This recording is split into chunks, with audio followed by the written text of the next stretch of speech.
Oh, no. What was the song? Two Worlds from Tarzan. Phil Collins didn't have to go that hard. Phil Collins didn't have to go so hard on the Tarzan soundtrack. Where would you put that soundtrack in the ranking of the Disney Renaissance? Oh, higher than Hercules. That's hard for me. You know, higher than Mulan. Yes. Really? Okay, higher than Lion King? Yeah, I think it has a more consistent. In terms of how that album makes me feel, yes. Okay, this is what it is. We're not doing an actual ranking. No, We're just doing how it makes you feel. I know. Yeah. But like, logistically, statistically, all the isticallys, the Lion King soundtrack is like a pretty top tier start to finish. There are very few misses on the Lion King soundtrack. You say few misses, where is a miss? I mean, it starts with Circle of Life, then you get into Be Prepared, even as Be Prepared. You get into I Can't Wait to Be King. Tonight? Can you feel a great nasty song in a children's movie? They snuck that in there with us. Nala hitting me with the F me eyes. Like, come on now. Yeah. Hakuna Matata. Can you feel? No, wait. Yeah, you said that. That's it. All. Yeah. Yeah, that's it. Well, there's this song in the musical version that's like one of my favorite. We're not talking about the musical. No, but it's such a good song that I always wish was in the movie. Yeah, in the movie. He Lives in You. Do you know what I'm talking about? It has a great drum section. It's in I think that's the song from Lion King. The 2, maybe? I might have thrown it in there. Maybe Lion King 2, Lion King 1.5. Better than Back on Tarzan. Okay. Better than Beauty and the Beast. Like that. The Tarzan soundtrack is incredible. Yeah, but okay, incredible. So but might not be top 5 Disney Renaissance soundtrack. Top 5 Disney albums to work out to.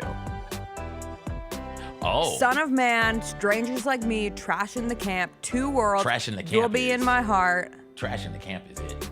Remember how Rosie O'Donnell is in that movie? Is that who it is? Yes.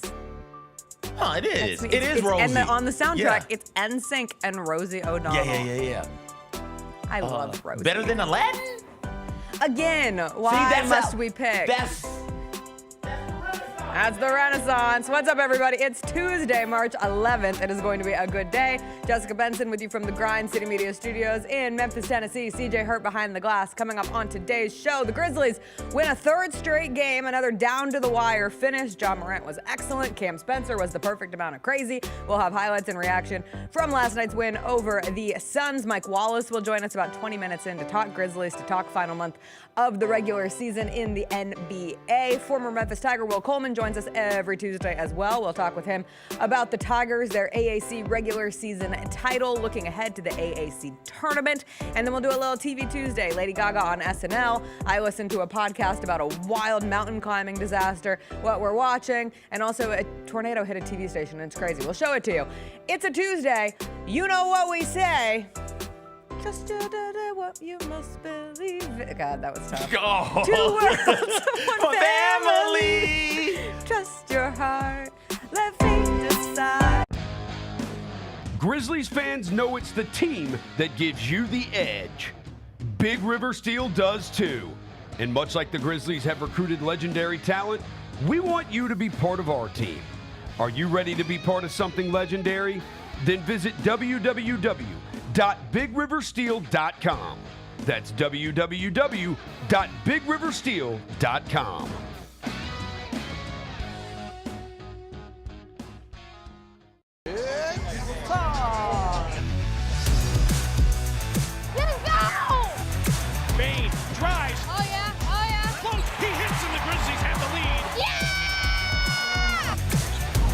With a knock-away. Good defense.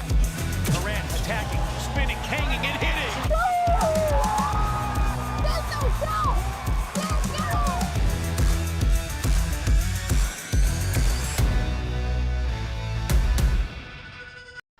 There's no substitute for experience, the knowledge gained from having been there before, and the passion to share what you know to make everyone around you better.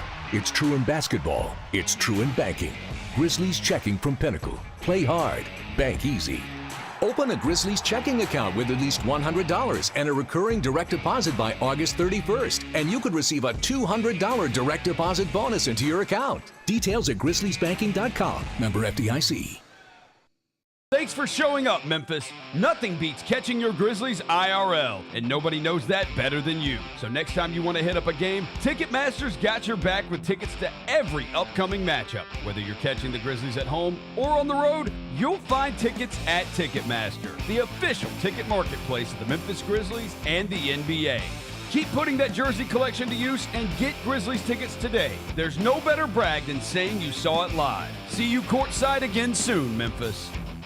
Tony was the defensive guy, but Zebo was the offensive guy. So you could speak to this. It's way worse when you're getting doubled, right? You got triple. I had went through that for it. When I was in Portland. You had me on the team. You got triple. You hear me, Rose? You can't talk about those. You got to talk about triple. You got triple team. This man was scoring on 3 dudes. Swing, T.A. The Chris Vernon Show, live on weekdays at noon on YouTube at Grind City Media and the official Grind City Media app. You've coached a lot of different versions of the SEC, and obviously there's never been one deeper than this. What's it like been coaching in this? The reason for the league being so good is the commitment. Commitment to coaching, commitment to facilities, commitment to the NIL across the board. There is not anybody in our league that's not investing in all those things. The Gary Parrish Show, live on weekdays at 10 a.m. on YouTube at Grind City Media and the official Grind City Media app.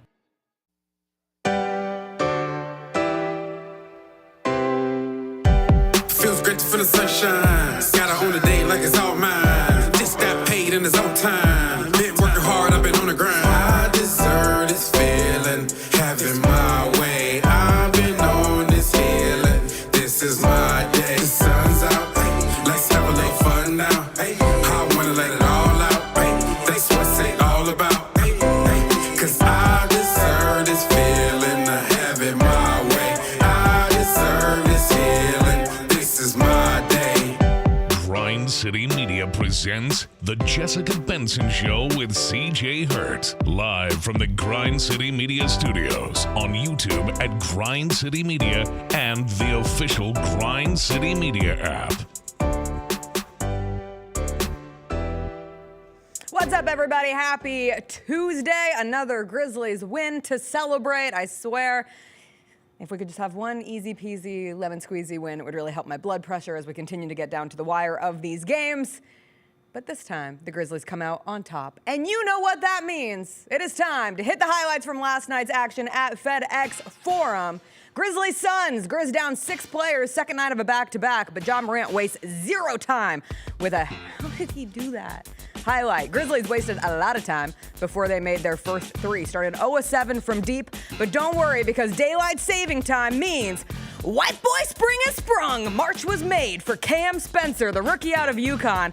He's feeling it. He had 11 in the first half. Grizz trailed by 2 at the break. Jay Huff calls a little bank on one of his 4 threes to give the Grizz their first lead of the game. You can call John Morant Glenda because it feels like he travels by bubble the way he moves through the air. From the skies to the depths, the Grizzlies had 7 players in double figures. Gigi Jackson had the Suns like, no, tsunami. If you don't watch White Lotus, don't worry about it. John Morant had 12 assists last night. That wasn't one of them. Hand shrug emoji activated. Grizz up 2 at the end of the third, and Cam Spencer is made for the moment. March 11th, 2025. Mark it down. The night Kevin Durant lured Cam Spencer's a little crazy. A little crazy. Cam with a career-high 16 points. It starts with Ja. It ends with Ja. Make it a new Colleen Hoover series. The acrobatic finish there. And then coming up off the turnover, Air 12 never makes you put your phone on airplane mode because he's always got to be ready to pick up the call. That's 3 straight games where Ja has double figures in the fourth quarter as the Grizz win this one 120-118. And CJ, John Morant did not miss a single shot inside the arc last night. That is efficient. Do you think I'm going to get in trouble for white boy spring has sprung? No, I'm trying to figure out the word, yes. though. Okay, new game. Our social media wonderkind, Luke, is now giving me a word that I have to incorporate into my highlights every night. And then CJ is going to try to guess what the word was in this round of highlights. It's one word, not a phrase. One word. Okay, so I was going to say white boy spring because if no, you don't that know, was all natural. Luke is a white boy. So shout out to I texted Luke and I boys. said, if the Grizzlies don't win and I can't use the white boy spring has sprung, just end me. Tsunami? No. Oh. It's a little like Chronically Online moment from the week. What was it? Bubble. Oh, I was gonna go bubble. So late Wicked reference, I mean. But like in my defense, you make Wicked references all the time. That's true. I was really trying to figure out how to make it be like when I hear bubble, what's the first thing you think of when you hear bubble? King Kai's pet monkey. Okay. I think of Finding Nemo. Oh. With the little fish that's like, my bubbles. Yeah. And I was like, I don't know how to incorporate that. Gotcha. Anyway, Grizzlies win. That's fun. 2 days of highlights in a row. Wow. I didn't expect it last night. I got to be honest with you. Sat down at Federal Express Forum, said, whew, this injury report is long. As we get the news, we knew the Grizzlies were going to be without Jaren Jackson Jr., without Santi Aldama, but then it's Zach Edey, it's Brandon Clark, it's Vince Williams Jr. You're like, who, what, when, where, why is going to be the Grizzlies front court in this game? You're expecting a heavy dose of Morant, of Desmond Bane. And if you had told me that the Grizzlies would win that game despite Desmond Bane having 10 points on 4 of 11 shooting and Jalen Wells having 2 points on 1 of 9 shooting, I would have said that is impossible. That is not a possible outcome given the players that they were rolling out. They had Gigi Jackson and Jay Huff enter the starting lineup. Jay Huff came up with some big threes. I thought Gigi Jackson warmed up as the game went on, but then you had Lamar Stevens, who the Suns kept daring to shoot, and he kept making them, and also some really great defensive moments from Lamar Stevens, good defense on Kevin Durant. Marvin Bagley was rim rolling for Ja as their chemistry started to build. 51 bench points on a night where 6 rotation players are out. We talked a little bit about the mirage of depth from the Grizzlies earlier this season, but last night the depth was crystal clear, and you needed every single one of those players, every single one of the contributions. And of course, the big story of the night is Cam Spencer. It is appropriate that it comes in March, given this time last year, Cam Spencer was helping the UConn Huskies make a run for a national championship. We have known Cam Spencer is a little like, woohoo, like in the best of ways. Like it's the perfect kind of crazy that you want on your basketball team. I think it was back in Summer League when he said that he would die to win a basketball game. Like he would put his life on the line. And last night, once again, he echoed the sentiments of, I will live and die for this team, for basketball. He had a 50-point game earlier this season for the Memphis Hustle. You're like, ooh, what's Cam Spencer doing down in South Haven? And then last night when his number is called, like you speak about someone who is just poised and ready for the moment. And Cam Spencer flipped that game around. The Suns were up 16. And it was the energy that Cam Spencer injected into this group that really reset the tone. And if you had told me the biggest moment of Grizzlies Suns would be Cam Spencer taunting Kevin Durant and getting teed up for chirping at him, I'd be like, what are you talking about? But that's exactly what it was. It was so fun. Of anybody to do that, you would guess Cam. I mean, yes. Cam and maybe Vince. People still think that's what Vince does. Well, it kind of reminded me of when Vince did it to a lesser degree to Luka last season. And it was like, oh, Luka. There's no way Luka had any idea who Vince Williams Jr. was going into that game. Like, that was not in the scouting report, just like I'm sure Kevin Durant really wasn't familiar with the work of Cam Spencer. I don't want to speak for him, but the assumption is he's sitting there or trotting out there like, who is this guy? And why does he think he can talk to me? I love it. The confidence from Cam is great. He's done this before, hasn't he? Didn't he get into it with some other guys? Like, wait, Cam, why are you yelling at this all-NBA type player? Who was that? Because he did, and I can't remember who it was. He had a little bit of run. Like, he had a 14-point game against the Wizards. No, there's no way nobody it was good over the Wizards. there. No. And if he said something like that to Jordan Poole, the whole Wizards franchise would break down. Jordan Poole is mentally fragile. Unless it was Kyle Kuzma when he was there. Speaking of fragile, no, it wasn't Kyle Kuzma. But what I loved the most, like, the KD thing will get the most play today, and his three-point shooting. That's the thing about Cam Spencer. When the Grizzlies drafted him, it's like, oh, they've got another really efficient three-point shooter waiting in the wings.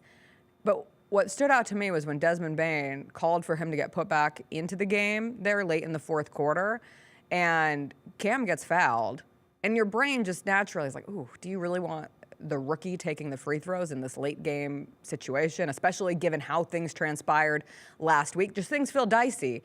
And Cam Spencer didn't flinch. Gets up there, sinks both free throws, and solidified what was a very good game. Now, the thing is people are ready to jump and declare Cam Spencer the newest solidified member of the Grizzlies rotation. Listen, I love his game as much as anyone, but for last night, it was just a matter of getting a win against the Suns. Like, Cam Spencer is still on a two-way contract, which means he is not eligible for the postseason. So a roster move of some kind would be made. Lamar Stevens, I thought, was tremendous last night and gave a little extra physicality, gave some oomph, gives them a little bit of a veteran presence. He's on his second 10-day. So things have to situate themselves, but let's just sit in the fun that was last night of watching the next man up really take over. Very, very fun watching it. Yes. When the draft ended, the player I was most interested by for the Grizzlies was Cam Spencer. I enjoy watching Cam Spencer play ball. I've enjoyed him like most people have since UConn, and most people thought, hey, if he gets a shot, it's going to be interesting what he'll do with it, because he's going to go out there and at the very least, the very, very least, he's going to go out there, maximize whatever potential he has. He's going to compete, damn it. So, with that being said, you can't have three dudes playing major minutes in the playoffs who are rookies, right? The Grizz Nation, man, enjoy them. Great fans. Like them a ton. You can't keep fawning over what you think dudes might be and potential, right? At a certain point, you kind of got to roll with what dudes are. And right now, not quite ready yet, but that doesn't take away from what last night was, which was really, really fun. And we talked about the Tony Allen documentary last week.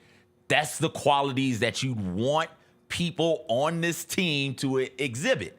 That the Cam Spencer, I'm going to come in here, I'm going to do my job, I'm going to fight for everything, not just for every win, but every possession, every loose ball. I'm going to go out there, I'm going to lay it all on the line, and I'm going to have a little bit of nasty to me as well, right? Like, that's what that Tony Allen experience, attitude, the one that should be permeating through FedEx Forum is. Cam Spencer is the perfect embodiment of that. And it was great to see it come out last night in full force. It got a fan base really, really excited, going. It's a win over the Suns. It's a win over an under 500 team who you should be beating, but it is because Cam Spencer has exhibited the qualities that Memphians love. Yes. That's why the fan base is up in arms right now, really, really excited, and you should be.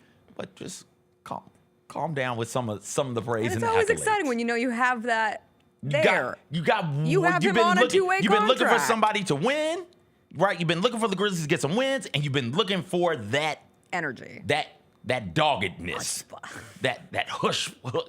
The chutzpah? What is it? I don't know Chutzpah. it. Chutzpah. I don't Yeah. speak that language. I don't know. What is that? Hebrew? I don't speak Hebrew. I don't know what that is. That's a really good It's Hebrew. It's Hebrew. It's Hebrew. I only hear Jewish people say that. Forgive me. But yeah, that's why the fan base is really energized now, and why it was so much fun to watch, because when you're getting that type of play from, honestly, going back to the all heart grit grind. Yeah.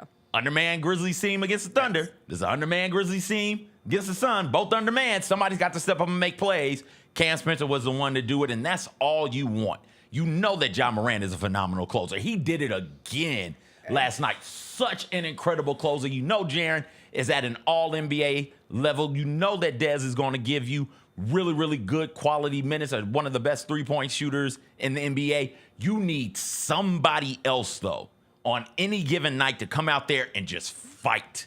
Be willing to fist fight. Be willing to get scraped up, get bloodied for a win. And Cam Spencer, you know you've got that in Cam. It's Yiddish, not Hebrew. What's the difference?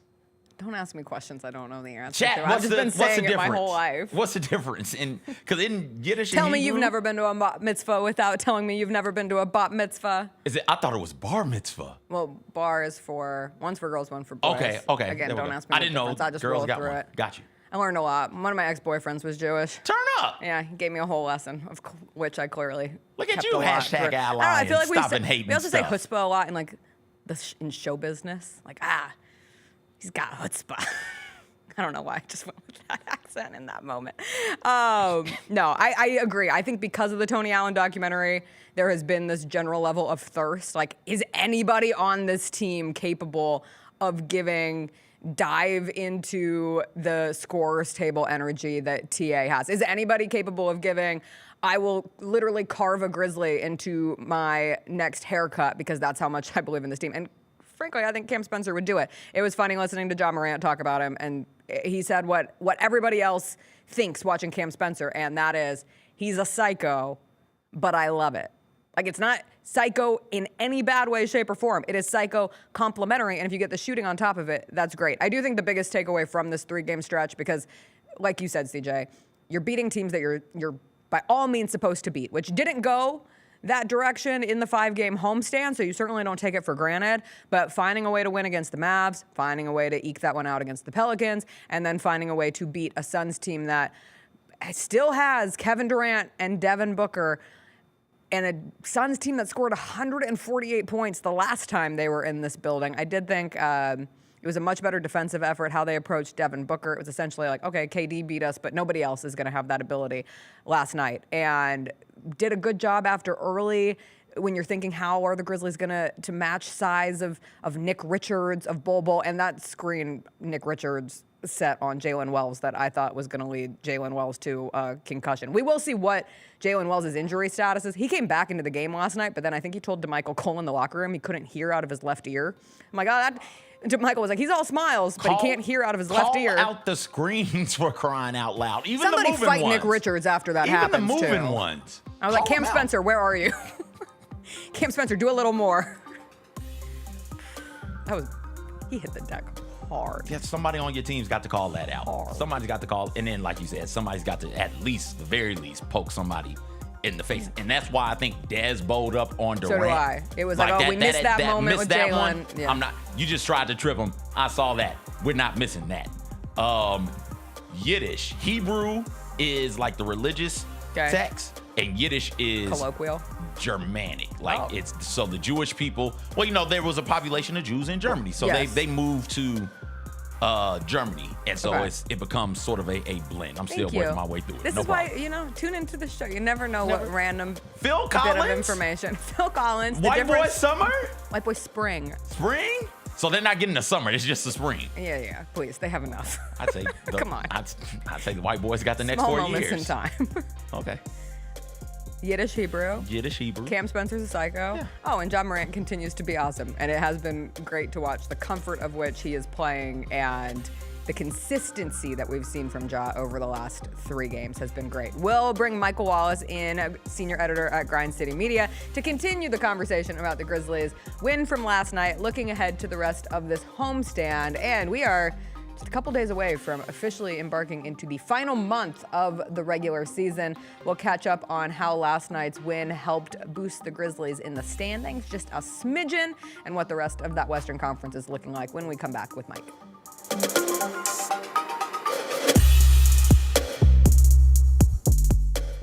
We touched on this earlier, the panel here, about what really has been the mainstay of the Grizzlies, and that's Jaren Jackson Jr. Tripp has just been awesome. He's posting guys up. He's stronger than he's ever been. He's physical, and he's scoring all type of ways. Hey, Grizzlies fans, be sure to tune in to Grizzbeat, where the panel and I break down all things Grizzlies and take a look at the rest of the NBA as well. The show is live every Wednesday, 2 p.m. on YouTube at Grind City Media and the official Grind City Media app. Our fans have a huge impact on our ability to play to the level that we're striving for. Drop off, Morant. Oh! Well, you wanted home crowd involvement. I love those moments where you see our guys engaging in the fans, and the fans just get pumped up. They are standing in FedEx Forum. I would hate to be on the other side with the opposition when FedEx Forum's rolling. That's such an unbelievable relationship that our group has with our fans. Kroger shoppers and Grizz fans. One exclusive last-minute discounted ticket deals texted straight to you during the Grizzlies 2024-2025 season. Sign up with the new Kroger Buzzer Beater deal. Fans can sign up by texting Grizz to 636-479 or visit your local Kroger store in the Delta Division and scan the QR code. By signing up, you agree to receive recurring automated promotional and personalized marketing text messages from the Memphis Grizzlies. Consent is not a condition of any purchase. Message frequency varies. Message and data rates may apply. Sonic Radio. Welcome back to Sonic RNDIO. That spells radio with me, the CIO. This just in, the new Sonic $1.99 menu lets you build a crave-worthy meal for just $1.99 an item. Whether that's a creamy shake, crispy tots, or a quarter-pound double cheeseburger. This just out. Ostriches. They're mean, not very cute, and in my opinion, way too big for a bird. Don't miss the Sonic Fun 99 menu. 5 items, always $1.99. Live free, eat Sonic. Tax not included. See menu for details. Grizzlies fans, dunks, dimes, and no looks are great on TV, but nothing compares to catching them IRL. And that starts with buying tickets at Ticketmaster, the official ticket marketplace of the Memphis Grizzlies and the NBA. Ticketmaster gets you to the game so you can catch every highlight in person. From seeing your favorite Grizzly stars up close to hearing the squeak of the sneakers on the hardwood. Put that jersey collection to use and get tickets at Ticketmaster. There's no better brag than saying you saw it live. See you courtside, Memphis. We are in March, which is Women's History Month. True. And we were talking about how do we kick off the show? What can we talk about? And we were like, why don't we talk about women's shoes? The Sabrina one. Okay. Can't go wrong. Right? That's a good shoe. And the two, you could argue, is even better. But the one's you can't fine. have the two without the one. Yeah. Man. In the month of February, the Sabrina 2 was the second most worn shoe in the NBA in minutes played. The Sneak Fest Show, live Tuesdays at 2 p.m. on Grind City Media on X, YouTube, and the official Grind City Media mobile app. Debo traded from San Francisco to the Commanders for a 5th-round pick. There's no other sport where you would get a player of his ilk for a 5th-round pick. Over under total yards for Debo. If they set it at 1,000, you think he hits that over? Total yards? Total yards from scrimmage, total yards. Yes. Okay. Yes. The Odds Couple, live at 2 p.m. on YouTube at Grind City Media and the official Grind City Media app. Thought that one was boring also, and then watched them all as grown-up. Boomerang. Thought all 3 of those movies was boring. Watched them all as a grown-up. Loved them. 3 of my favorite movies all time now. Welcome back. It is Tuesday. That means it's time to catch up with Grind City Media senior editor Mike Wallace. And Mike, how's it going this fine morning? It's the morning after a Grizzlies win, so those are always great mornings, no matter how they come. This team just, over these last 3 games, they just continue to find a way. And, you can critique it, nitpick it, and do all of those things. But at the end of the day, it's a W. And they need to stack these W's to stay in this primary playoff potential race right now. Fun to see this team win. And it is a reminder of how quickly things can swing in the NBA, because the 4-game losing streak made it feel like the sky was absolutely falling. And oh my God, what if this season is not what many had hoped it could turn into? And now with last night's win, the Grizzlies don't jump a spot in the Western Conference standings, but they are technically right there with the Los Angeles Lakers. The Lakers have a slightly higher winning percentage, so they're in the 3 spot, but the Lakers lost last night. They're playing without LeBron James at the moment, so they could tumble a little bit more. Nuggets beat the Thunder, so they're still a game ahead of the Lakers and the Grizzlies, but the Grizzlies are just as in the race for the 2 seed as they were before the 4-game losing streak. And so it's been this 3-game stretch that has allowed things to turn around. What has been the most consistent thing from this 3-game winning streak for the Grizzlies, and I guess perhaps the most promising thing that could continue onwards into the end of the regular season? Well, the most consistent thing, Jess, is that the schedule eased up. You got 3 straight opponents that are struggling or not even playing for, a playoff possibility right now. I mean, Dallas is struggling with injuries. You go there, you trail by double figures, and you figure out a way to win that game. You pull a rabbit out of the hat in the 4th quarter, and that rabbit is Ja Morant, right, to close the game out. Dez had a great game as well, too. And then you go, and what next can happen in a great way for you? You get New Orleans on a night with Zion Williamson and C.J. McCollum and those guys aren't playing. When they are playing, they've been a lot more competitive, and they knocked off some teams. But when they're not playing, you basically went into New Orleans and faced the equivalent of a G League team, right? So it was a scare. It was much closer than it needed to be. Again, another 3-point victory. You get that. Then you come home and you face a Phoenix team that's also playing on the second night of a back-to-back. They're on the road. They're fighting desperately for their season, and Bradley Beal doesn't play. So the Grizzlies were also without 6 rotation players, as you guys have pointed out. Yet at the end of the day, they did enough to pull out that game. And Ja Morant's dominance over these 3-game stretch has also been consistent. Yeah, I do think you used a good word in our rewind last night. And, like, you can talk about resilience and Ja being awesome, but it also was a relief. Like, it was a sheer relief when that Kevin Durant 3 did not go in at the end of the game, because it reminds you that not every single time it goes down to the final seconds at FedEx Forum is it going to result in an opponent game winner, which was the case a week ago. So I did think there was a heavy sigh of relief. Had KD made that shot, I don't think we ever would have experienced a quieter FedEx Forum. Like, right. The air would have just been completely zapped out of that building. And you know what he would have done? The first thing he would have done if that gone in, he would have looked and tried to find Cam Spencer. What he would have done, right? And he would have just gave him that death glaze, that glare, like, okay, rookie, now get back to where you're supposed to be, right? But I thought that shot was going in. I had an angle where it looked like there was no resistance in terms of he got to his point. He got the release he wanted. And for the second time in 10 days or 11 days or whatever, he got to near that same spot. That was also the 3-point line where he ran out to try to tie the game in the 151-148 loss on February 25th. And he just wasn't able to hit it. I think if he stepped inside and took a 2, it would have gone to overtime. But he tried to win it and be hero. And fortunately, it rimmed out. The Grizzlies got a win. Well, he was also like, I played 38 minutes last night against the Dallas Mavericks, and I've played 41 minutes against the Grizzlies. My God, I cannot go to overtime. And ultimately, the Suns lose. You mentioned Cam Spencer. He's kind of the star of the night, twofold. And we'll go down the Ja route after we get through Cam. It didn't surprise anyone, I don't think, that Cam Spencer, of all people, is going back and forth with Kevin Durant, a rookie and a 2-time champion. It might have surprised Kevin Durant a little bit, that who is this guy and what does he think he's doing? But when you see what Cam Spencer was last night, can they take anything more than this was one game that shows you a glimpse of someone you have on a 2-way contract? Or is there any path forward for the rest of this season where you could see Cam Spencer ultimately getting an upgrade? Because correct me if I'm wrong, he can't play in the postseason being on a 2-way contract, correct? Correct. He can't play on the postseason with the 2-way contract. He has to play to the end of the season. And he still has used up that many, but we can certainly see him over the next stretch of these, 18 games or whatever, as we get towards the playoffs. But unless you have a roster spot, you don't have to re-sign, Lamar Stevens. You can upgrade Cam Spencer to a, regular roster spot and still have him. I don't know if that's the move just yet. It is curious though, because when you look at, those are Luke Kennard's type minutes that he was taking last night. Those were John Conchar minutes. John Conchar is able to get a few minutes here and there. And then Cam Spencer was ready for the moment. And he's always been, that's the thing about Cam, no matter what, he's going to have an impact on the game, whether he's making shots or not. Not a lot of guys can say that they can impact the game even when their shot isn't falling because of their hustle and the way they play and their scrappiness and their energy.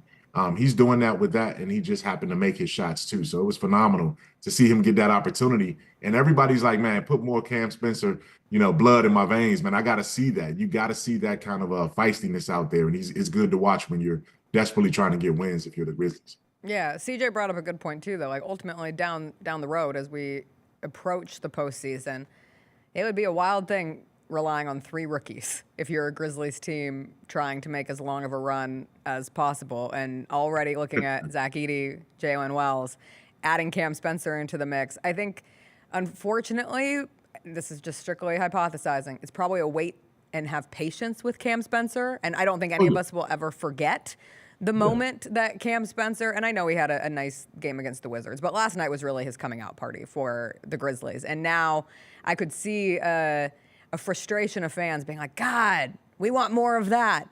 But you also want to start getting to a place if you're the Grizzlies, and as health hopefully starts coming back as well, down 6 rotation players last night, and we'll see who all is available come Wednesday against the Jazz. But you want to be getting as much consistent reps with your playoff rotation as humanly possible. Even early last night, the way the chemistry grew, we were seeing so many lineups last night, Mike, that we've just never seen this season. And I thought some of the defensive lapses early were completely indicative of a team that just hadn't played together. Like, you're getting more from Marvin Bagley. You're getting more from Lamar Stevens. Here's Cam Spencer. And for one night, it was great that the Grizzlies were able to rally together and get the win. And again, every win is ultimately important when it comes to that Western Conference seeding.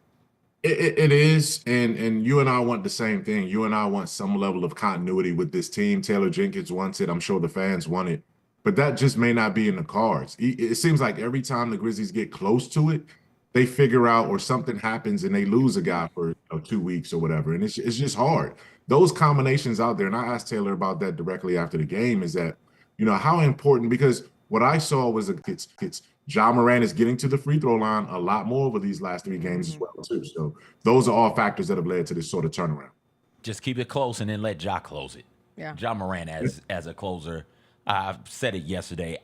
If there's a better closer in the NBA, I'd like to see him. I'd like to meet him. Ja Morant, the last 4 or 5 minutes of games, absolutely takes over. How many straight games with double-digit fourth quarter points is he at now? 3. 3. Where 4? Oh, it's 3? Okay. It's enough to where it is. Oh, this dude is that down the stretch and in the clutch. And as long as you have that, if you can just keep it close through 3 quarters, Ja Morant can carry you home. It does feel and that be way. Ready. What'd you say, Mike? I say, and have his teammates ready to catch the passes too, because Ja doesn't have to shoot it every single time down the stretch. He's looking for guys to set them up too. He'll lead you right to the rim and make it as easy as possible. For all you have to do is either catch and shoot if you're a shooter, or catch it and put it over the rim if you're a dunker in that spot right there. So he's a great facilitator. His assists have gone up. We're seeing him play with a lot more, sort of looseness. He's looking to be a little bit more mentally free. He said he had a quote last night in the locker room. He said, only the 15 or so guys in this locker room know exactly what I'm going through right now. And I appreciate how they've responded to me. And I owe them that. I owe them to get out there and show better body language. He reiterated it. So the messaging coming from Ja over these last, several days has been very, very encouraging, considering where it was about a week and a half, 2 weeks ago. So he's better. He's in a more stable place. And I think that's coming out in terms of how he's playing. But it's a combination of some good factors, that's leading to where the Grizzlies are on this 3-game winning streak that hopefully goes to 4 next week. Next game. And it's putting the ball in your best player's hands. And Ja thrives. Like, he's been great down the stretch, but I think even more, I won't say more, but of equal importance has been the effort levels from start to finish and not allowing himself to get sucked back into the frustration with the refs. And listen, there were many reasons to be frustrated with officiating last night, and I thought that was a testament to the growth even in the last couple of games that we've seen. Had him, with his daughter before the game, he looked loose, getting to play a little with Kari. Kari's adorable. He had her in the post-game walk-off interview after the win. But just there's a different energy around Ja, and I think that's a huge testament to him of figuring it out. That's what leaders do, is figure out, okay, I might not be at 100% my best, might not be physically at my best, but I'm going to figure it out, and I'm going to help lead this team. And I thought his getting as many players as possible involved in the offense last night, despite being down so many bodies, really stood out. Like, highlighting Marvin Bagley, this is how we're going to get you engaged in the offense. And then that carries over onto the defensive end, too. That felt very intentional from Ja. It was. And, and those guys talked about it too. Lamar Stevens said that, when you have these guys, believing in you, so what we saw last night was the Grizzlies play group team, right? The play groups are the guys that are either coming back from injuries or they're the scrimmage guys who are working out guys who are coming back from injuries, right? So it's almost like the practice squad in the NFL realm. So it's Lamar Stevens, it's Marvin Bagley, it's Cam Spencer, and it's Jay Huff, right? And Conchar is usually in that group too. So you got those 5 guys who are basically the Grizzlies practice squad. And when those guys, and they say, look, we're ready because we're going up against or playing alongside these guys when they're coming back from injuries. So we know what they want. We know how they want to play.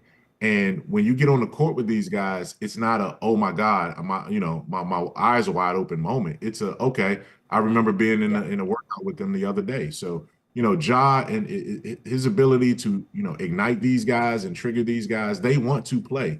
And what, like I said, Lamar Stevens said, we took the same energy from our practice group and our play group, and we took it out on the floor. So good thing we all had a chance to play together, because within that unit, they have their own continuity. And now they just have to get on board with some of the leaders. And last night was an example of that. Mike, what do the Suns do? Well, we had one of my friends, man, my colleagues, longtime NBA Suns reporter, Dwayne Rankin, was on the warm-up yesterday with us, last night with us. He's followed this team for the last 5 or so, 10 years, maybe 5, 8 years. He was with them when they were in the finals a few years ago with Chris Paul and Devin Booker, and he's seen all the trades and the transitions. And he's basically saying at this point, it's going to lead to Kevin Durant, best practices for everyone, to go ahead and allow him to move on from somewhere else. And then either if you're going to continue to contend and your plan is to keep Devin Booker, then you flip KD for basically what amounts to what you traded for him. You want to get some mid-career guys who are starters, Cam Johnson, Mikal Bridges type guys to go back around Booker. It's funny how that works out. And then you can sustain Booker in that sense. But if you're willing to trade Kevin and you get back 3 first-round picks and a young player, then you're looking at, all right, that's not what Booker is going to want. So we might as well go ahead and really hit the reset button and trade Booker too, and allow him to leave and then really restart and start over.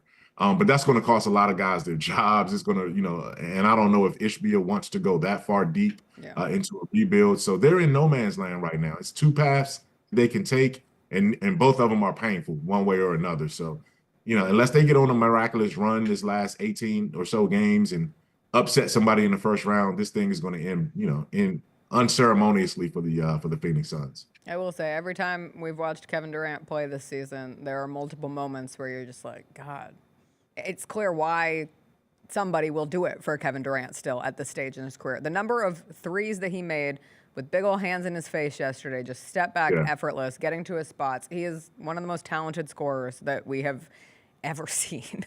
And you know what's crazy, Jess, is that his career is catching up with him. He's certainly a Hall of Famer. He's going to go down as one of the 10, 15 greatest players that have ever played this game, no question about it. But he's been sort of this nomad, and he brought that on himself when he left a peak Oklahoma City team to go to the Golden State Warriors, and then he went to Brooklyn, and now he's kind of just jumping around. And he was key in the player empowerment era.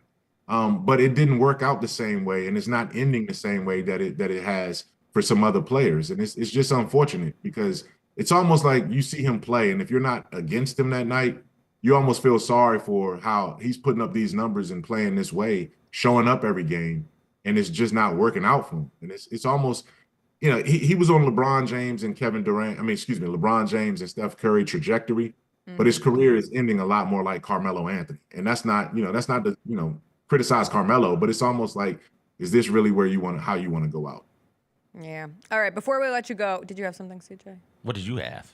I was going to ask about the MVP race. Yeah, you got it. I'll ask mine after the MVP race. All right. We talked a little bit about this yesterday, Mike, but this is the nature of the MVP race almost every season, where somebody starts putting together an incredible resume of a season. You say, this is your MVP. And then perhaps there's a challenger. And in this case, the original is Shai Gilgeous-Alexander. He's on the best team in the Western Conference, one of the best teams in basketball this year. But then you also have Nikola Jokic, who continues to do things that we have never seen before. And it becomes the question of, well, if Nikola Jokic is putting together one of the greatest seasons that we've ever seen in the NBA, why would he not be the MVP? But meanwhile, Shai Gilgeous-Alexander, I think he finally cooled off a little bit last night in the loss to the Nuggets, but he had a 50-point game, a 41-point game, a 40-point game. Ja Morant and Desmond Bane were both Player of the Week nominees in the Western Conference, but it would be impossible to usurp SGA, who averaged 44 points in 4 games and 4 wins for the Thunder. When you look at the MVP race right now, is it obvious to you that it's SGA, or do you think in this last month there is still some ability for some move around between him and Jokic? I do think that if you're objective, and I admit, I'm not objective, and it's not because I don't want to be objective. It's just that I feel like Shai deserves it, right? And so that's completely subjective, right? I feel like he deserves it. Jokic is already, he has a handful of them already with 3. And, 3, I think so he's in that situation where you feel like, okay, let's find a reason to give it to someone other than Jokic. He's reached that LeBron and that Michael Jordan territory, even though most people don't put him on that same pedestal as those two guys, which I think that will start to change as we get a few decades out and we look at how his numbers stack up. But I do think Jokic is historically having one of the greatest seasons overall that we've ever seen.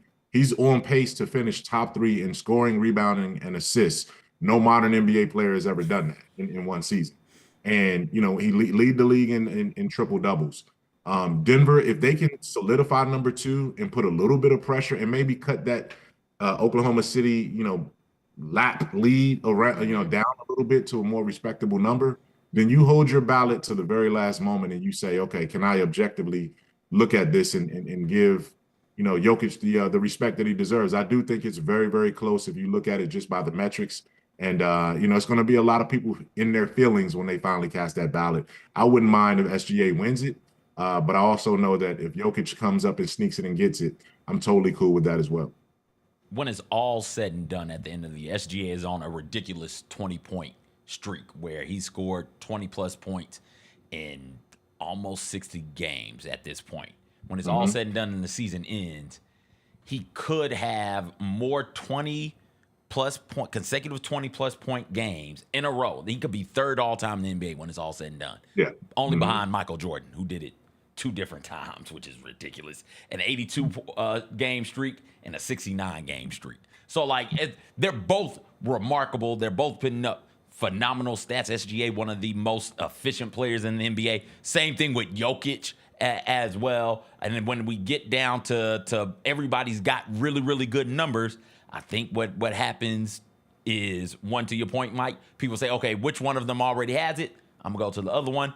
And 2, which one's team is playing better? Which one's team is the better team? And they'll both point towards SGA, and SGA will win it. SGA would have my vote, right, if the season ended today. Now, if Jokic goes out there and does another 30-20-20 game, we can talk. Yeah, but I mean, even like last night, I do think the Nuggets beating the Thunder, not getting swept by the Thunder this weekend, because obviously they lose by double digits on Sunday, but then to come back and have a pretty handed win yesterday, and I think Jokic had 35, 18, and 8.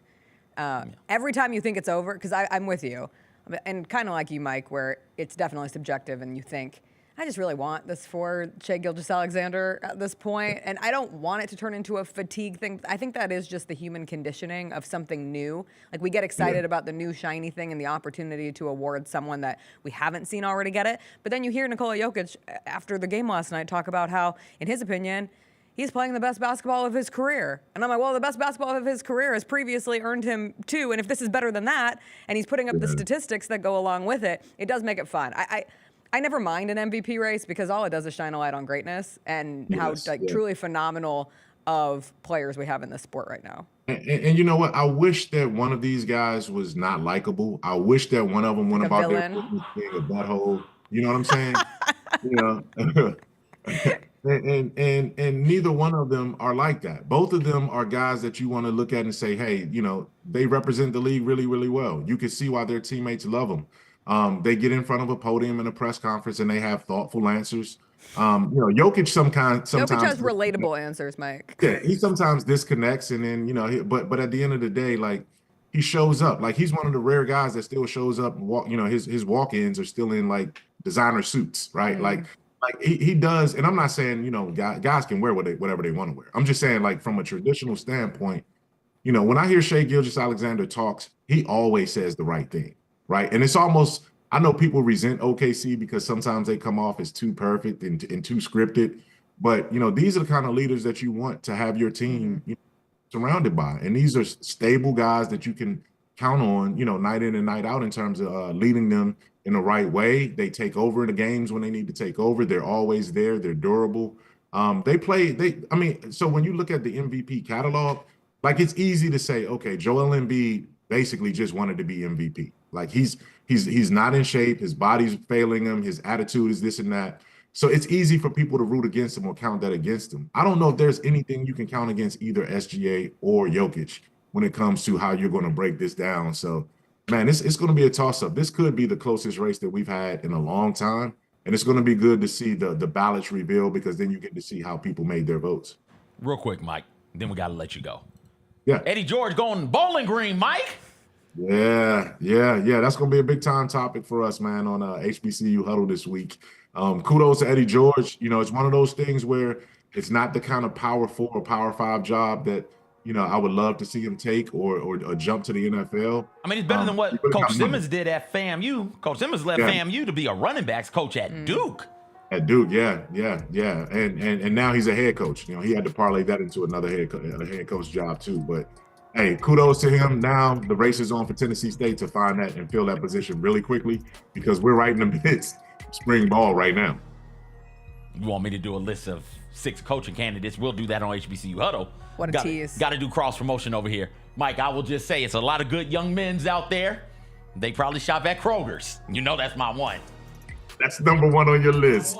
Fred McNair, who's the McNair family has definitely some ties to both Tennessee State and the Tennessee Titans and Eddie George in Nashville. That'll be a good one. Mike, thanks as always. Happy late birthday. Enjoy your balloon that's been stalking you. Thank you. Yeah. My family tied it to the back of my chair knowing that I was going to be coming on these shows. So it's all good. They want me to celebrate as long as I can. So I appreciate it. All right. We'll catch up with you later. Bye. All right. Thank you, guys. That was Michael Wallace, senior editor at Grind City Media. You can find his latest mic check up at Grind City Media, which is on big opportunities upcoming for both the Memphis Grizzlies and the Memphis Tigers. Success for both the basketball teams of this city. And we'll talk about that other team when Will Coleman, former Memphis Tiger himself, joins us after a quick break. We'll catch up with Will on the Tigers winning the AAC regular season title, Penny Hardaway cutting down the nets, and looking ahead to what the AAC tournament could look like for the Tigers. That's all with Will when we come back.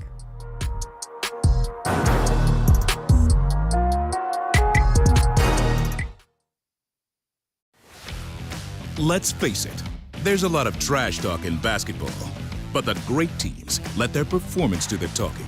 Like Ford F-150 with Pro Power on board, a class-exclusive industry-first feature that turns your truck into a mobile generator and leaves the competition speechless.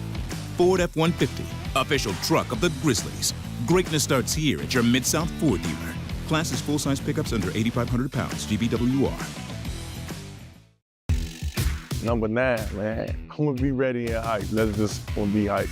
My banner gonna be up right next to my brothers, Zebo, Big Spain. It's a great feeling, man. Never imagined this. I didn't think this would ever be a thing, and it's one of the biggest days of my life. I'm looking forward to it.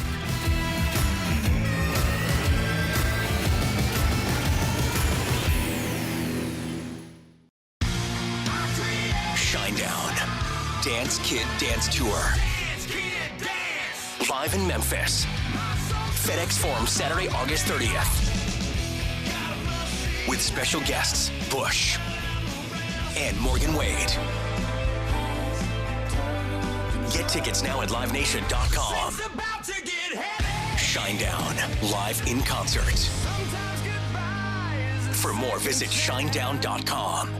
Thanks for showing up, Memphis. Nothing beats catching your Grizzlies IRL, and nobody knows that better than you. So next time you want to hit up a game, Ticketmaster's got your back with tickets to every upcoming matchup. Whether you're catching the Grizzlies at home or on the road, you'll find tickets at Ticketmaster, the official ticket marketplace of the Memphis Grizzlies and the NBA. Keep putting that jersey collection to use and get Grizzlies tickets today. There's no better brag than saying you saw it live. See you courtside again soon, Memphis. We are in March, which is Women's History Month. True. And we were talking about how do we kick off the show? What can we talk about? And we were like, why don't we talk about women's shoes? The Sabrina one. Okay. Can't go wrong. Right? That's a good shoe. And the 2, you could argue, is even better. But the one's you can't fine. have the 2 without the 1. Yeah. Though. In the month of February, the Sabrina 2 was the second most worn shoe in the NBA in minutes played. The Sneak Fest Show, live Tuesdays at 2 p.m. on Grind City Media on X, YouTube, and the official Grind City Media mobile app. Debo traded from San Francisco to the Commanders for a 5th-round pick. There's no other sport where you would get a player of his ilk for a 5th-round pick. Over under total yards for Debo. If they set it at 1,000, you think he hits that over? Total yards? Total yards from scrimmage. Total yards. Yes. Okay. Yes. The Odds Couple, live at 2 p.m. on YouTube at Grind City Media and the official Grind City Media app.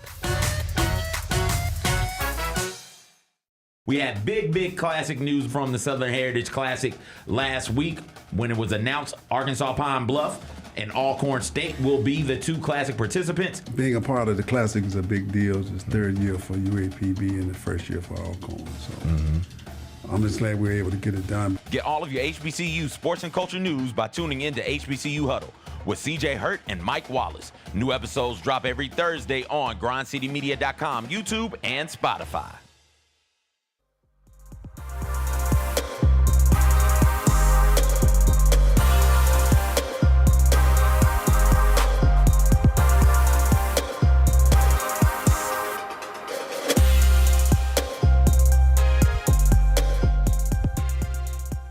Welcome back. It is Tuesday. That means Will Coleman joins us in studio.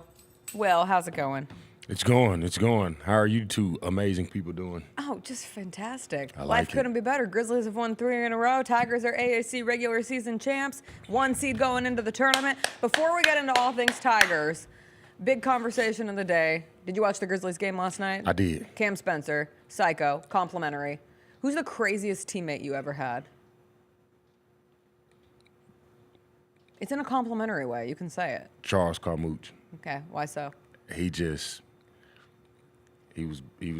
man, I don't know. And so if complimentary way? Yeah, complimentary. Okay, all right. Okay, yeah, I stay We with only Carmouche. talk about Stay with crazy people Carmouche. in the complimentary way. But now I'm curious who's the non-complimentary way. Carmouche was ready for whatever, man. I think he was one of the most underrated basketball players on our team. I remember when we went to go play Marshall, and we warming up. I don't know what happened. I don't know what was going on, but Carmouche was ready to spark it up with DeAndre Kane at half court. And it was about to go down. But apparently, I don't know, Kane called him soft or said he wasn't New Orleans basketball player. So he said something to him, and Carmouche was ready to spark it up. Yeah, he's ready to go, man. He's ready to go. Is the key to crazy being able to talk like the perfect shit? Yeah, I think being able to back it up too, though. Okay. Like anybody can talk crazy, but if you got game, then it's really not crazy. There's a willingness. First off, you got to be good. Yeah. One. There's a willingness to fight. That is, and not just a willingness, a wanting to. Right? Like I want to hit you right now. Yeah. And I'm doing everything I can to not hit you. So I'm going to get as close to it as possible to make you uncomfortable because I don't think you want to hit me. Yeah, and I think man. if I hit you, you'll fold. Yeah. I also think there's a drama queen, not queen, king. Well, it's your month. When we're talking, it is my month. It's a drama queen, but like a flair for the dramatics, but also believing in like this is the most important every game. This is the most important game of my life. This is the most important matchup of my life. Even if it's not, even if it's a random game that ultimately in the grand scheme of things, it's not like it's a national championship, it's not a tournament game, but it's that belief, and like they really believe it. I don't know. You know, they say you're not supposed to judge a book by its cover, but just off looking, I mean, just pure eyesight, you think Durant will fold Cam Spencer like a lawn chair, but I mean, Cam was barking last night. Tried to trip him. Yeah, he tried to trip him with them size 22 shoes. He baited him into kicking his little leg out. Yeah, man, it was a little, and it's like one of those things. It's like Cam is, and we're just gonna call a spade, man. It's like any basketball court you want. Everybody, there's talent everywhere, but let's be honest, got a group of guys. They're gonna go to the locker room, whatever. It's like, man, but man, you letting that white boy cook you like that? They just throw that. I mean, it's not a disrespectful term. It's just an assumption that all basketball players throw out. They just use like, man, that white boy cold. I like, man, that white boy killing you. Like when it's thrown at your teammate, it's in a form of an insult to your teammate. But when you say it to somebody like Cam Spence, like, man, that white boy cold. Yeah. It's a compliment. So it's kind of like a double-edged sword. It's like, man, so last night somebody probably was like, man, Durant, that white boy is talking shit to you, man. Yeah. It was fun. It was fun to watch. Second most fun thing in the last 4 days at FedEx Forum to watch, because I got to put Penny Hardaway cutting the Nets down after that South Florida win on Friday right up there. Just how much did it mean to see that moment for Penny? I know it is a regular season title in a AAC that doesn't deservingly so, doesn't get a whole lot of attention, respect, but ultimately to be the best team in the conference, the perceived best team in the conference, got to win it one of these days, and they finally did, and Penny gets to cut down the nets with it. I think it's more so personal with Penny, and me too. I mean, it's like people don't understand Penny don't have to do this. Yeah. Like this man, royalties and Nike and deals and commercials, bubblegum. I mean, I don't know what's in his portfolio, but I can tell you this: he don't have to be running around putting up with people talking crap about him and I was gonna say knucklehead boys, but they all seem to love him. They listen to him, so it's not like he has much of a headache with his guys. But the burden and the way these people talk about him, like people like Penny don't have to do this. Like, and the fact that he does it out of the kindness of his heart, and to be able to see what he got to do, Friday, I'm really happy for him, and I'm really excited for him, and I hope he can make a deep run in the tournament this year because he's been knocking on the door for the past 3-4 years. So I'm hoping we can squeeze at least a Sweet 16 or Elite 8 out of him. He does it because he loves the city. Yeah. He loves his alma mater. Yeah. He also loves competition. And he wants to win. And I do feel the challenge of getting to that space that he was able to be. Obviously, the next step is getting to the dream is always a championship. But second weekend of the tournament is a big goal for this program and would mean a lot for the University of Memphis. And we've started to see the varying seeding, and it ranges from the Tigers being mostly 6 to 9 range, a lot of 8s. Which is crazy because it's like because the selection committee got to wait late to find, to figure out, we win or lose or whatever the case may be. It's just hard to believe that a number could fluctuate that much off of a game. Well, the unfortunate thing for Memphis, and we talked about it all season, is they could only hurt themselves through conference play. Yeah. So yes, you're 6-1 against Quad 1. Your one loss to a Quad 1 team is Auburn, which is one of the best teams, if not the best team. I know Duke is the #1 team in the final AP rankings because Auburn has dropped their last 2. You're raising your eyebrows. Man, I'm optimistic for Auburn, man. It happened every year, man. I just think Auburn the one that's gonna lay an egg. Okay. That's just right now? That's just me. But it happened every year, man. One of these Giants get knocked off by one of these guys that's just happy to be in the tournament, get the NCAA swag. We ain't supposed to be here type of thing. And somebody just gonna knock their head off. They just gonna, the pressure. People like being the #1 seed, the 2 seed, and all that stuff. But like, that's where all the pressure at. And some people can't handle it. Are you saying Auburn should look out for Delaware? Man, anybody should look out for anybody in the tournament. Story? So Delaware lost 11 of their last 12 games to close out the regular season.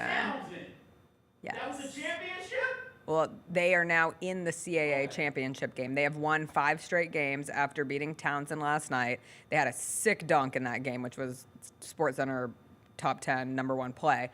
They'll play either Charleston or some mascot that I frankly do not know whose mascot that is, and that's what they have on the bracket. But it's what March is all about. And it's been so fun between them. We talked with Gary about the story of Drake yesterday, and this is where those little schools, and I hate to call them little schools, but that is what they are in the context of March Madness, and you're like, ooh, could this be the team that I convince myself could win a game? And probably Delaware's not going to. Winning 5 in however many days it's been at the CAA tournament is a tough thing to do. And they still haven't won the championship. They have to win. They are the kind of team where the only way you get in is your at-large bid of your conference, or I'm sorry, your automatic bid from your conference. Obviously, Memphis Tigers, different story. They are into the tournament. But you could see this tournament as if there's just like a small wavering, depending on how other conference tournaments play out. Could it be the difference between an 8 and a 7 seed? Could it be the difference between a 7 and a 6 seed? So it really does matter. They don't have to play until you get to the quarterfinals. They'll play either Wichita State or South Florida. Which of those two would you rather face? So we'll start there. Wichita State or South Florida? Wichita State, who beat you. I'm a competitor, so I want to see Wichita. Okay. I want to see Wichita. Just because, just the competitiveness in me, and want some get back, and want some redemption there. So I want to see Wichita. Okay, and then from a long term, and we never assume, but let's say the Tigers make it to the championship game of the AAC tournament. What team do you most want to see on the other side? I want to see UAB. Here we go. I want to see UAB. Bring the battle of the bones. First and foremost, the coach, man, incredibly classy move when he made the tweet last time we played him. Like, he could have made up excuses. He could have done so many things, but he just tipped his hat, man, and was just kind of like, man, that's a good team. We lost. The better team won. But I'm excited to see. I want to see that because I want to see who has the most discipline, because obviously it's incredibly hard to play a team and beat them 3 times in a row. And every time we've played UAB, they've had us against the ropes. And so, again, I know I've talked about this. It's you know, it turns into a chess match when you play a team that many times, because each coach, you know each other's mannerisms, you know each other's play calling, you know each other's systems, and it's all about who can coach the best on the fly and which players has the most discipline, who gonna take care of the ball, who gonna be a vocal leader on the floor, who gonna take care of their teammates, you know, who gonna be the floor general. And I know everybody always say the point guard is the floor general, but anybody can lead a team on you know what I'm saying? Anybody can quarterback a team in a certain situation. So who gonna be the guy to step up for either team to step up and be like, man, we got to dig in right here, you know? Who gonna the 50-50 balls, rebounds and stuff like that. Those are the type of things that wins games when you playing the team a 3rd time in a row. Yeah. It will be fun to see. Hopefully a lot of fans go down. Man, Fort Worth, I mean, it's just a 6-hour drive. 6-hour drive, that ain't bad. Not at all. Throw on a playlist, fix your little turkey sandwich, you get on the road. I don't like to stop. Some people, Your sandwich is a turkey sandwich? Usually, I mean, either turkey or ham, it don't matter. Do you ever do both? Yeah. Me too. Yeah. You don't stop for bathroom breaks? You just pee in a bottle? Nah, man, I will get wait. one pee and it's when you get gas. Yeah, I will wait till That's the all you very get. last minute to use the bathroom. Oh, the longest so a 6-hour trip, you're stopping twice? Once, boy. Once, dog. And I am once, dog. livid. Yeah. If you turn to me and say, I have to go to the bathroom, plan better. Plan better. 6-hour drive, I'm going to stop 3.5, 4 hour mark. Yep. And that's it? Preach. Grab you a drink, Preach. pee, we out. One stop, and if you have to get food, that food better be kitty corner to the gas station, right? Or at the gas station, or at the gas station, and one person pumps if you're with multiple people, one person pumps the gas, the other person has to get the food. Why? You're back in the car. Why? That you get to your destination. Man. Get to the we destination don't waste time when? here. What do you? How long does it take you to pee? Are you peeing for 45 minutes? Man, no, it's a 2-minute process. No, you don't understand. It's a 2-minute process from the time you get off of the exit to the time you park. It don't take 2 minutes, bro. How long does it take? It's gonna take you a solid 5 to 7 minutes. I would say exactly. It's so the you don't 5 got to 7. you don't got 5 it's minutes? not under 5. It's the 5 to 7, and that is the 5 to 7 that you have made up by going exactly 5 miles over the speed limit. Nothing more, nothing less. You put that cruise control on lock, and you hope to God that you don't get a mean you officer. guys holding your urine. You guys save what? You guys get there 10, 15 minutes before me? Yeah.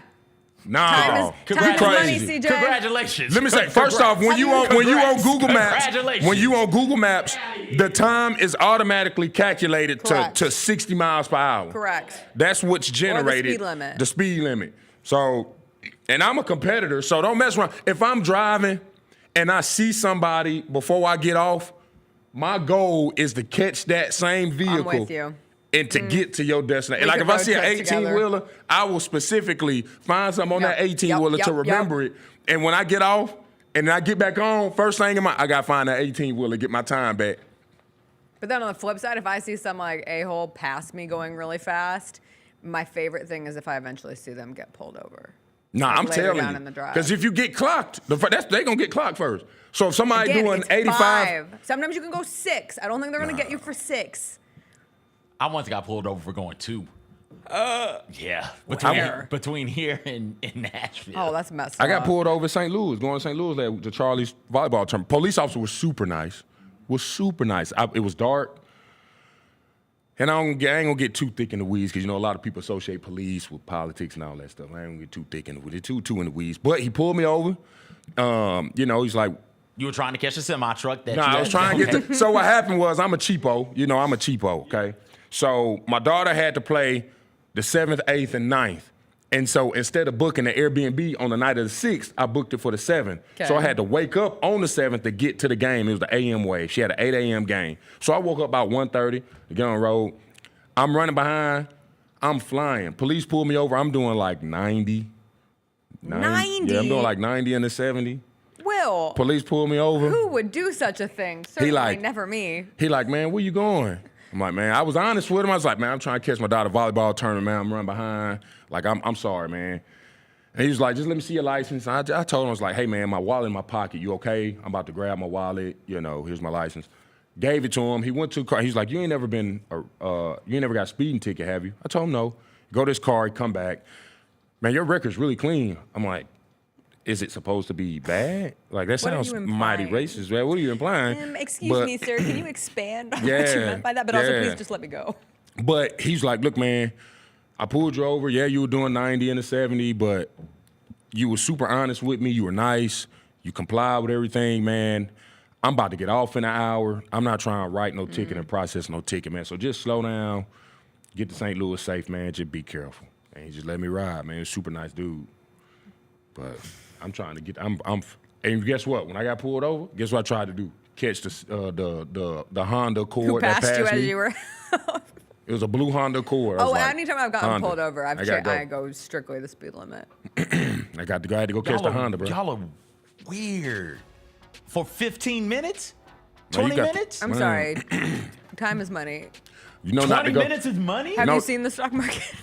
Every minute counts. You know not to go on the road trip, CJ. He's going to stop every Yeah, hour and a half. I've heard his road trips. I'm damn sure gonna stop. He's a laissez-faire road So tripper. 6-hour road trip, how many times you going to stop? 6-hour road trip? How many times you going to stop? If you say more than 2. 3 or 4? Oh That's my God. crazy. 3 or 4? 4 times? 3 or 4? That's nuts. 4 I got to see the world's biggest strawberry, Will. Oh my God. Like it's so over you taking there, there's a okay. big So that's the exit. difference. You taking detours. Sometimes, yeah. Okay, see, all right. Okay, but I dream of having. We're always in a hurry in this little world. I want you to are always in a someday hurry. take a trip where I can pull off on every single random thing that Come I see. travel with me, Jessica. That's all we do. No, You, give that's me hives. your trip Come on. sounds excessive. I also Excessive. Don't you like just drive in silence often? Yeah. Yeah. No. What?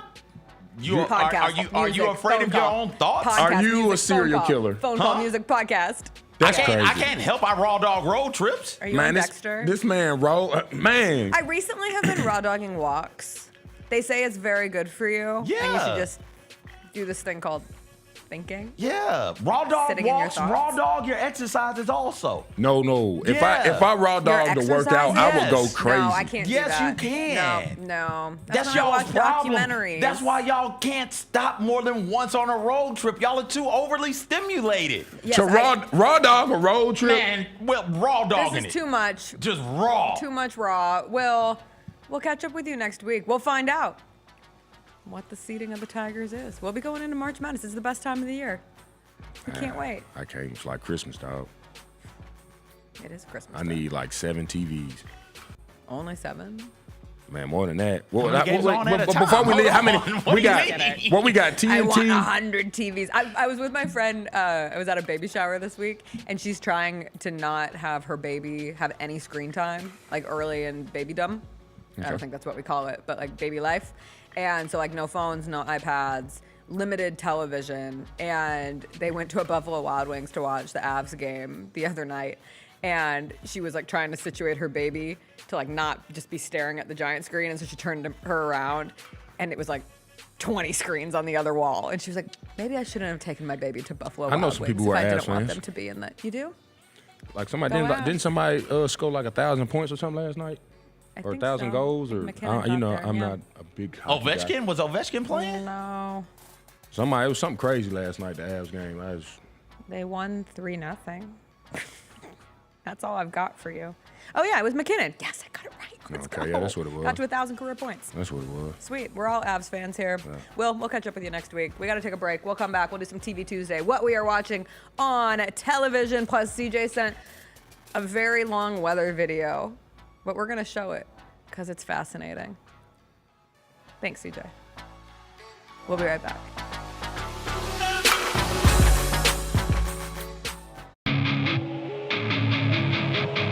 Our fans have a huge impact on our ability to play to the level that we're striving for. Drop off, Morant. Oh! Well, you wanted home crowd involvement. I love those moments where you see our guys engaging in the fans, and the fans just get pumped up. They are standing in big Forum. I would hate to be on the other side with the opposition when FedEx Forum's rolling. That's such an unbelievable relationship that our group has with our fans.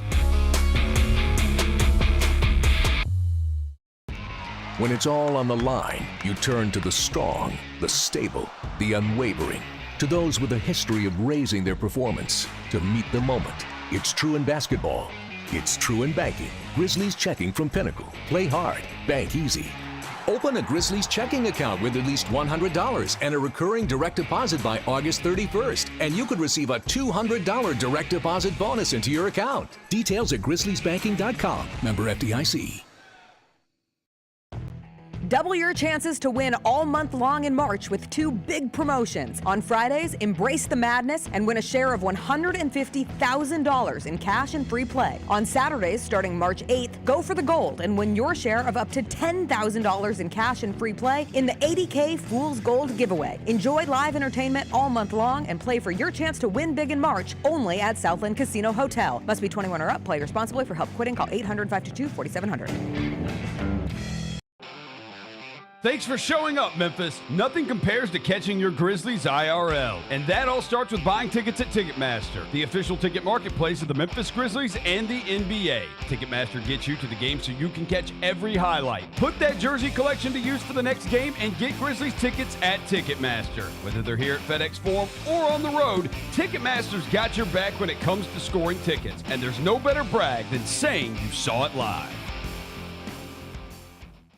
I never in a million years would have ever thought that John Cena's final run would be as a heel.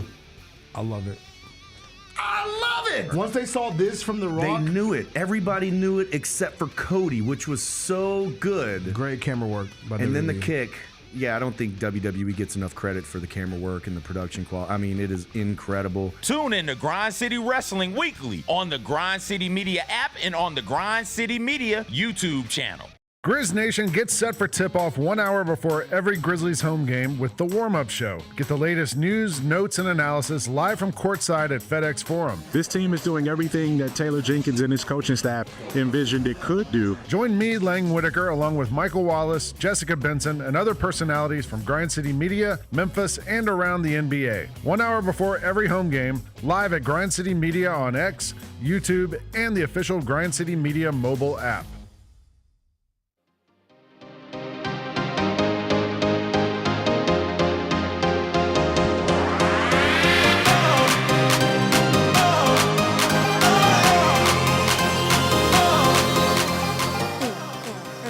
I just got the best email ever. We're getting coffee for Women's Month. Not you. Not you. I heard rumors about this coffee thing in the office space. It's today. It technically says Women's Coffee Connections. Do you think I have to make a connection, or can I just drive by for a coffee? Here's my question.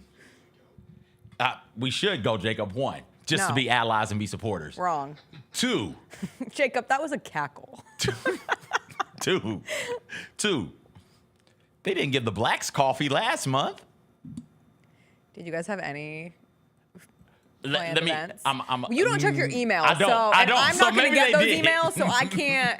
Maybe they did. I bet they did. Maybe they did. I bet they did. We have 3 things.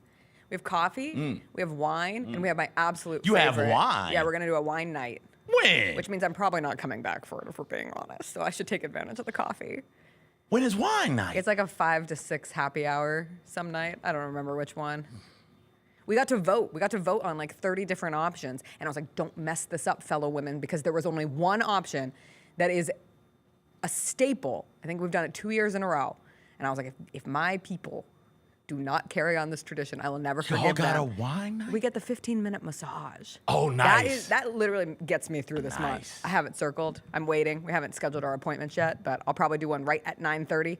Because then I'll be able to say I have a meeting, and my meeting is a massage. Where the hell is my hen and 40-ounce night? Where's that night Maybe at? you could take it upon yourself I'll to email. do the planning next year. I got a meeting. They did ask for volunteers, and I was like, conveniently, oh no. Oh no. I've got a meeting with the 9:30 meeting today, the PTI meeting or whatever it's called meeting. I'll bring it up with Dr. Kemp. Like, hey, next year I want a 40 night for Black History Month. You tell him. This is her, Jessica. You Come tell on her. now. Come on. Did you see? I just saw Antoine put in the chat. I guess we'll probably talk about it tomorrow in WTF Wednesday, but whatever. Southwest is charging for bags now. This probably doesn't mean anything to you. Nothing at all. Do they not always charge? No. Okay. They've always been a cheaper option. One, because they have like the gotta get away option, which is the cheapest. I think that's when you don't have bags, but then the basic economy has always been a free bag. Okay. And now I think they're the last airline. Okay. Capitalism wins again. It never loses. It only continues to win. All right. Undefeated. Let's do a little TV Tuesday. Why not? I'm behind on everything. I don't know what happened on the pit. I don't know. I know. I'm pretty devastated about it. I don't know what's going on in Thailand at the White Lotus. No. I don't know what's going on in Severance. This is what happens when I was on a trip and then Chris immediately went on a trip. And these are our shared shows. And we don't watch our shared shows without each other because that's a one-way ticket to getting off balance. And then one night you're going to sit down to watch a show. And it's like, well, I watched this episode. Well, I'm not on this episode. Y'all can watch together on the phone. No, but you're busy. We're doing things. I don't watch TV when I'm on the road very much. Okay. Just when you get back to the room at whatever time? I'm tired. Okay. Or reading. Okay. Like a real loser. Well, stop reading and watch TV, Jessica. Good Well, grief. so this time around, what I ended up doing, when I finished The Traitors, which I am officially sucked back into reality television thanks to The Traitors. I'm not expanding it outside of The Traitors, but I'll watch every season because I love Alan Cumming, and it was a very entertaining reality television show that was a part of my life. But on my way home, I listened to a podcast. Now, would we put podcasts in TV Tuesday or Theater Thursday? Music. You'd put it in music. Yeah, because it's audio. Yeah. All right, then I'll save it. It's your show. No, I'll save it. You do what you want. It's your show and it's your month. Whom am I to tell you what to do? No, I'm going to save it for, don't let me forget, though. Because by the time we get to Friday, I'll have listened to a million other things. I just got the wrong one to tell, but I got you. Oh, yeah. I got you. Yeah. I got you. It's interesting. It's about a mountain climbing disaster. I'll turn up. Yeah. Love disasters. Speaking of disasters, a tornado hit a television station. It did. I would have missed this if you did not send it to me. This happened in Orlando. And at first I saw it. I was like, surely this is fake. This can't be real. I had the same thought this time when I looked it up. What in the, who is Grok or whatever we call him gonna tell me this isn't real? Am I being, what's the meteorologist version of Centel? Am I being meteorologist Centelled? Weather channel. Weather channeled. Weather Centel weather. I don't know. Whatever it would be. But no, it was real. And it's one of the craziest things I've seen in a minute. The meteorologist is Brooks Garner. It was Fox 35 in Orlando. And take a look at what happens if you are on air. I've always wondered this. What would happen if during one of these weather events it hit the local television station that is reporting and trying to tell the people what to watch out for? And this is what it turns out to be. And keep going. And if we can bring that full, okay, and stop it right there. Stop, and pull it out. Do you see that area where the rain, see that? That could be it, guys. Bring that camera up full. Okay, this is a live view from our TV station of what may be, at the very least, it's torrential rain crossing I-4 right now. We could be looking at a tornado on camera. Look at those trees blowing around. Oh no, Jacob broke it. Wow. Left. And keep going left, round. Okay, bring the camera up, guys, if you can. Zoom out. Can you zoom out? This is a look at the live camera of a tornado, which could be passing by our station right now. Okay, there's debris. We've got debris on. Okay, take shelter. Everybody in the Fox 35 building, get to your safe space under your desk if you're not in a designated area. Go under the desk. We didn't ask for them to find a heavy book. Debris right now on the roof. Noted. Debris is on the roof right now. We're hearing, you can see the debris flying there on the camera. This is a tornado. Seek shelter immediately. Get under your desks, guys. Anchors under the desks. Everybody get on the desks. Okay, he sounds out of breath. Is he running? We're still in the debris zone. Everybody get in. Everybody get in the studio. Come on in, guys. Okay, we got way too power weathery flickering right out. now. That's a tornado. Move your ass. This is a confirmed tornado. National Weather Service, if you're listening, this is a confirmed tornado. Right over the Lake Mary studios. This is heading into Lake Mary and Sanford right now. Get below the ground level. Sorry, get to the ground level, an interior room away from the windows. This is a very serious situation. This is a real live tornado. It just hit our station. That would be me. This is a real live tornado. If you were in the office and you heard, you wouldn't hear. You'd have your headphones on. Yeah, somebody would have to touch me. CJ. And then once I get touched, I'm screaming all types of profanity. You're not going to be able to air that live without a bunch of FCC violations being popped off. Because he's like, hey, guys, come on in. Come on in. Let's get to our safe spaces. I'd be like, what the F is going on? I'd be like, move your ass, you slow-ass mother effers. Let's go. You're going to die. I'd go real dramatic on it. Oh, absolutely. You have to. I'd also be so scared. I'd also be so sad if You'd be if I was crying. in the workplace, especially in a local news station. Is that the worst place to get hit by a tornado? In the olden days, I used to be like, please, God, don't let anything happen to me on this job. Please. It would be such an unfair. Antoine knows.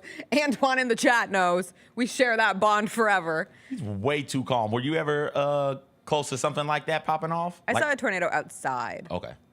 And we had to evacuate for a fire once. Did you set the fire? No, I'm not a pyro. Was it like an actual fire? Yeah, it was like not a forest fire, but a brush fire. Okay. That got to the point where we were in an evacuation zone. And so like the air was really gross and there was like ash falling onto the car as we left. Have you ever been that close to? I don't work in news, so no, I've never been. Oh, I'm talking life. Oh, not I in mean, news. the news station and in life. No, outside of the thunderstorms, tornadoes. No. I think nothing that news. bad. Chris got sent to a lot of stuff. Okay. Chris got sent to tornadoes. Chris got sent to fires. I'd be like, bye. How do you get that cool job? It's not cool. Nobody wants it. When you're working on the weekends, it's like, oh, there's a weather event? Chris Luther, go. He's like, why do you want me to drive? I remember one time, it was like, drive around Arkansas and find a tornado. Drive around Arkansas until you find it? And find a tornado, if there was one. It was like, be on the lookout. He's like, are you sending me to my death? Wait, all of Arkansas? Arkansas is a big-ass state. We used to do this bit where he would like put on his coat and he'd be like, by God, I will report the news through weather, through COVID. Happy 5-year NBA shutdown anniversary, by the way. Can you believe it was 5 years ago? Yes, I can. That's how math works. Well, it doesn't feel like it. Feels like 100 years ago. They say that it broke us. Like our consciousness. I'd argue it was broken beforehand. I think it might have helped. It might have shattered it, but yeah. So they just, back on this Arkansas trip. Sure. They just said, hey. Literally drive around, find a tornado. Him and his photog. Where? And then there ended up being a tornado. Where were obviously, it's a big-ass state. I'm assuming if I told you right now, let's go find a tornado in Arkansas, drive we could an hour find out one. and see if there's a tornado or tornado damage. All right, so about an hour out. It wasn't like I think I was his girlfriend at the time. Texarkana. He's not going all the way there. He is going all the way? He'd go far. Oh, my gosh. I don't remember the specificities. I just remember it was very unnerving when he's like, all right, I'm driving to go find a tornado.